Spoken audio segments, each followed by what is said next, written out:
All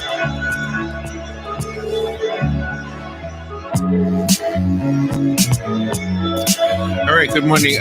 25 minutes till 10 o'clock or so.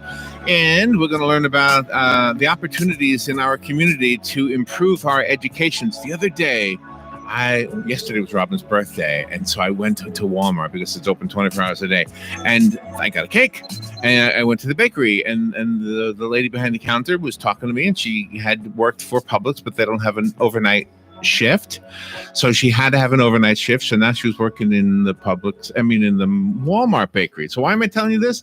Because she needed to improve her life, and so what she's doing is she's going to school in the daytime now, working at night. Oh my gosh, this is a dedicated person, and I think that's what you all represent. Every time you come in here to talk to us, we find out that there's no excuse not to improve your education and perhaps even the amount of money you earn. So this is a segment called Higher Education Happenings.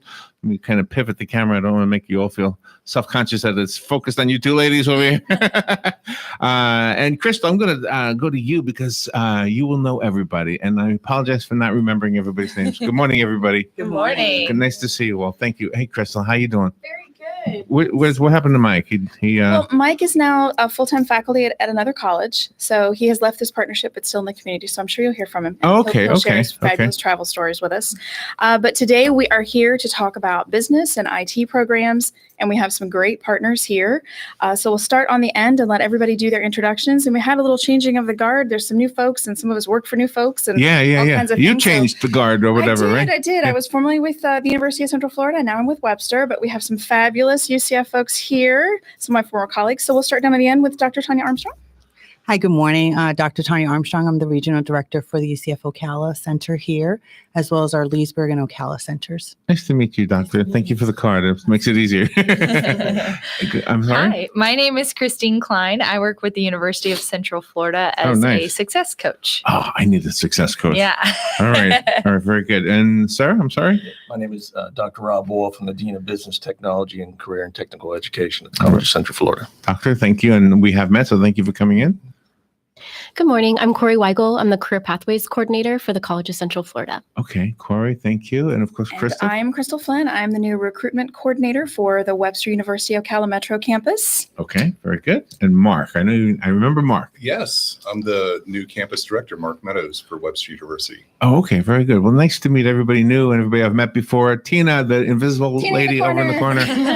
So, and by the way, Tina, I had somebody ask me yesterday to ask you if you guys could let us know about the programs you do, like the band and I don't know what else. It was like the band and theater. Do you do band and theater over there? No? Yeah, we have vocal performances and we do have instruments. Yeah, I don't know if they call it the band. Are they open to public? The public? Oh, yeah, all of our okay. Well, that's what he wanted to know. Got it. Yeah, we're putting all our events on our Facebook page too. Oh, so we need to go there. Okay. Yeah, I have to catch up with technology. Well, thank you everybody for coming in here. So, Dr. Tanya. Yes. Shall I start with you? Sure. Okay. Well, so what is the topic again, Crystal? So today what we're talking about, we're focusing in on business and technology, what the options are if you're thinking you want to extend your career or move into a different direction or continue your education. We all have different opportunities where you can do that.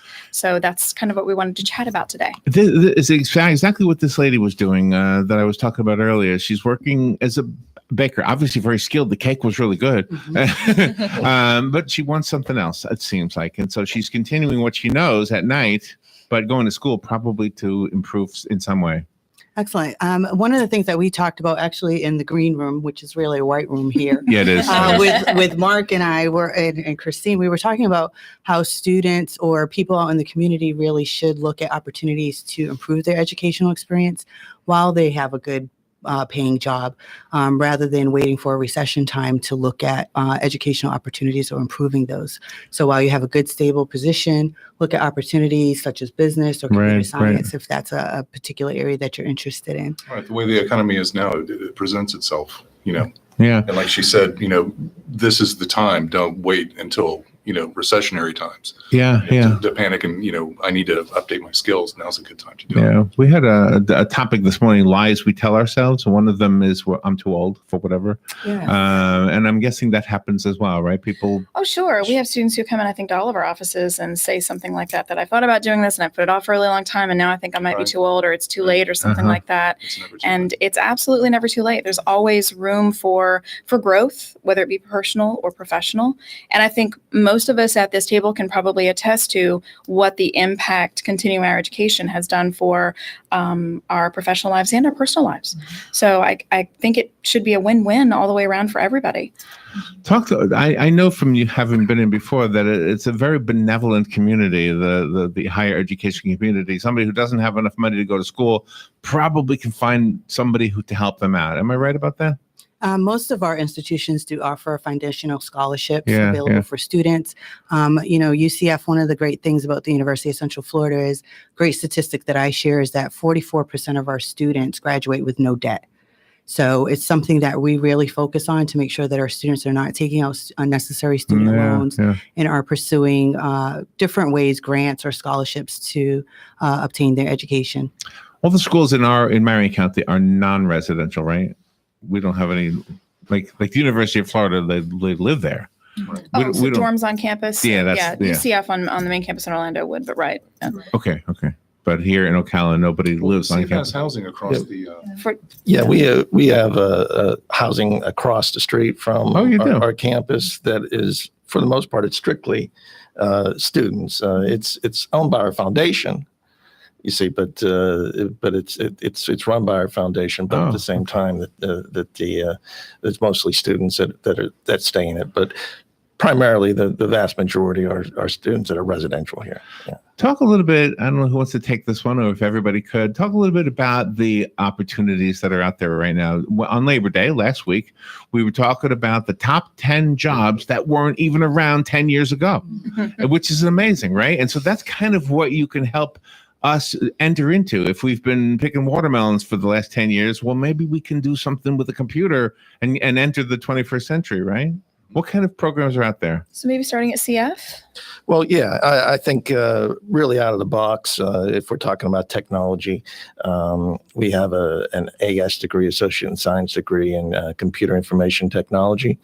And really the way we structured that program is around industry certifications. And industry certifications right now are very marketable in a lot of different industries, especially though in the IT area.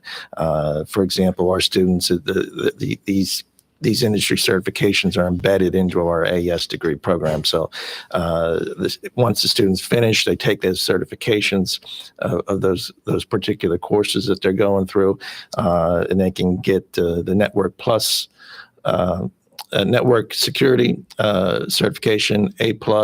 Am I missing one, Corey? The MOS certification. For the most part, it's about 4 certifications, industry certifications that those students will get once they go through that 2-year program. Now, this is an AS degree. And then we also have a BAS in organizational management that has MIS specialization. So ultimately, the student can go 4 years, and it's a seamless education. What Corey does on her end is a lot of the students can get credits before they even get out of high school. Oh, that really? They articulate Really? into Oh, wow. a particular program. Yeah. So is that how you work, Corey? Do you work backwards? Do you first find out what they want to do and then you kind of backtrack to see how they need to get there? That's kind of the idea. The purpose of the Career Pathways program is so students can explore their talents and what they feel passionate about at the high school level before they spend all that money on their education in college. Again, if they start a program at their high school, they can continue on with us in an AS program, as long as it's a coordinating program, and then move on to our bachelor's program. So like Dr. Wolf said, a very seamless path where you can know early on if it truly is a good fit for you. So it's so hard sometimes when you're that age to know exactly what you want. And sometimes we tend to be delusional a little bit. We want to be rock stars or football stars, right? And we're so sure that's going to happen for us, right? Is that part of it? Do you do? I mean, as far as coaching people, do you try to take them out of the clouds a little bit? Absolutely. Yeah. So that's definitely part of our coaching strategy when we work with students, is to really get a holistic picture of that student and find out the best ways that we can support them to really achieve their goals educationally. So we work with students at CF before they even come to UCF to make sure that they're, taking the right courses and getting what they need before they come into UCF and go into their program. We're talking about the IT and the technology piece of it. And I think one of our benefits at UCF is that we really integrate that into all of our programs. So it's a really beautiful way that we can marry like the business students and, part of that might be like an app development or something like that. So they're going to work with IT or computer science students also to kind of develop those entrepreneurial ideas that they have. So one of the cool things we have within our College of Business is actually called the Exchange, where we have in guest speakers. So either employers in the community with different businesses, it can be students, faculty. It's open to all UCF students, and they kind of just have this space to talk about their ideas. And then other students can kind of join in and they can build off of that idea and bring their own strengths into that kind of entrepreneurial space. It's amazing. I was thinking about this morning, Crystal. When I was in school, which was a million years ago, we learned how to do algorithms.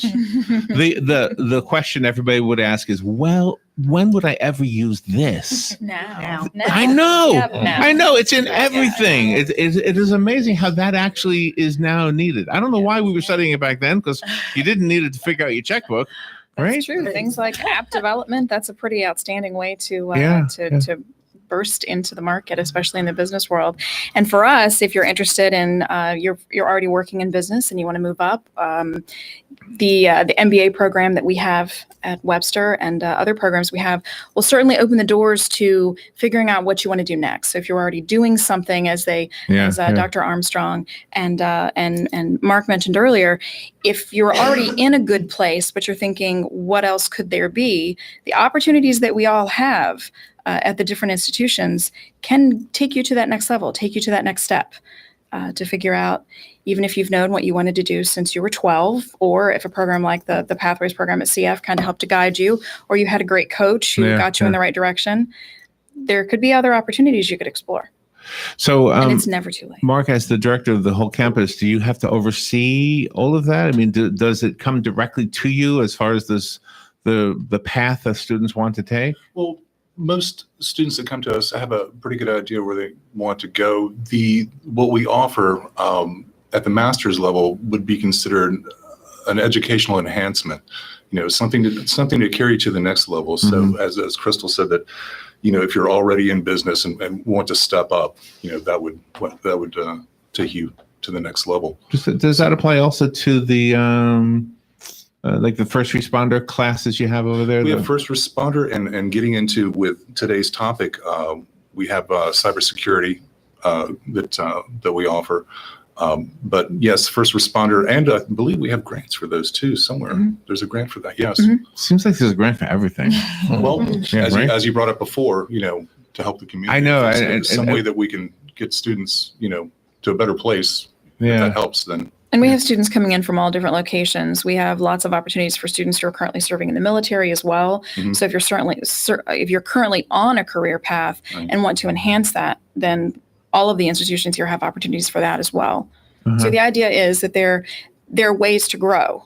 You just have to connect with us and come meet with us and talk to the different representatives from the institutions. Several military installations, Naval Air Station up in Jacksonville for one, and on Space Coast, a lot of the students are in the military. Dr. Armstrong, do you have the opportunity sometimes to say to a prospective student, you would be better served at, and just name one of the other schools? Do each school offer something slightly different depending on what the student needs? Absolutely. If we see that a student might not be able to, for instance, for our College of Business programs, they're all held in Orlando. So if there's a student that might be challenged with travel opportunities, we might refer them to maybe talk with somebody at CF for their BAS program and encourage that route for them if travel or transportation might be an issue for that particular student. So definitely we have a great partnership, I think, with everybody here at the table to really encourage what's best for that student. And that's what we look for, because it might not be UCF, it might be another institution that But can we all provide interact, that opportunity. as we are here, as a community. Right. Does the introduction of the kiosk at McDonald's tell the average person the world is changing? I go to that thing. I'm pretty good at it. I'm pretty good at it. Sometimes they don't bring me my drink, but I don't know. Right? I mean, is that kind of an example that the general public can see? It's a real plain and easy example of what's happening in our world. Absolutely. I think there's definitely changes all around us that are happening. As far as technology is concerned, it's really pushed us leaps and bounds to what we can and cannot do nowadays. So definitely the kiosk is one avenue.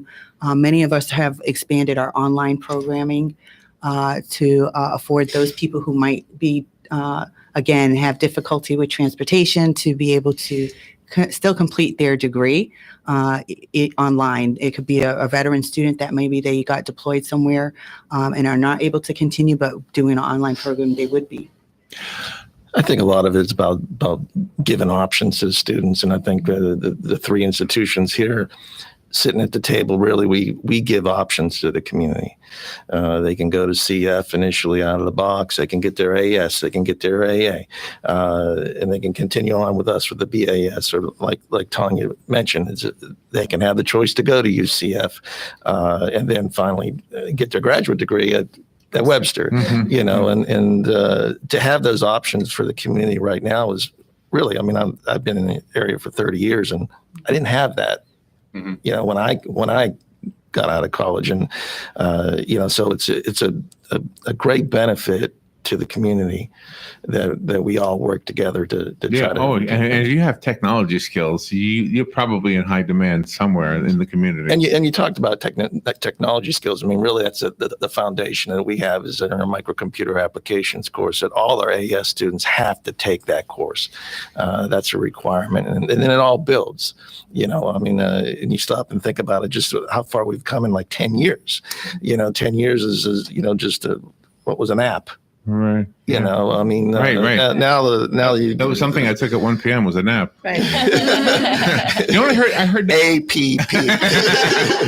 What I heard that 50% of the semis on the road in just a few years will be self-driving. Automated.